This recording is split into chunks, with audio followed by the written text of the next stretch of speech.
Hi everyone. In this tutorial, I'll show you how to add motion blur to your video in Adobe Premiere Pro. First, import your video clip into Adobe Premiere Pro. Drag and drop your clip into the timeline to get started. Next, go to the Effects panel and search for the Echo effect. Drag and drop the Echo effect onto your video clip in the timeline. Under the Echo effect, change the Echo operator to screen. And now when I play this back, I have a nice looking motion blur effect. However, I think the blur looks a little better when you change the echo time to a positive value.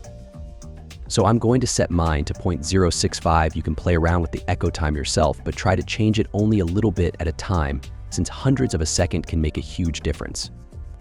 Add the transform effect to your clip to enhance the echo effect with motion blur.